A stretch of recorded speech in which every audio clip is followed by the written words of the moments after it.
اس وقت جو لوکیشن پاکستان کا ہے، سب سے بڑی مارکیٹ اوپر چائنا ہے.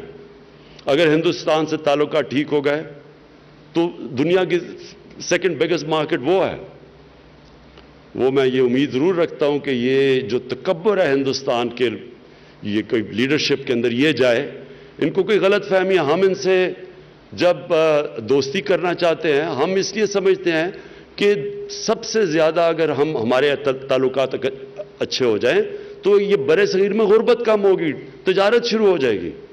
اس کو غلط نہیں لینا چاہیے کسی کو، اس کو کمزوری نہیں سمجھنا چاہیے، کیونکہ یہ ملک کے جو لوگ ہیں یہ کسی قسم کا پریشر کسی دنیا کے کسی سپر پاور سے لینے والے نہیں ہیں.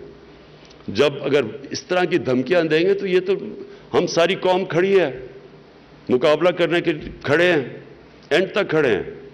لیکن ہم جب لوگوں کو کہتے ہیں کہ دوستی کرو، اس کا مقصد یہ ہے کہ یہ دونوں ملکوں کے لیے ٹھیک ہے. اگر آگے بڑھیں گے تو ایک طرف ہندوستان، چائنا ایک طرف، سینٹرل ایشیا کے اندر ریزروز ہیں انرجی کے، ایران ہے ایک طرف، گیس ریزروز ہیں. یعنی ملک ادھر اللہ نے کھڑا کیا ہوا ہے جدھر یہ جس وقت ہمارا گورننس ٹھیک ہو گیا یا انویسٹمنٹ آنی شروع ہو گئی، یہ ملک ٹیک آف کر جائے گا.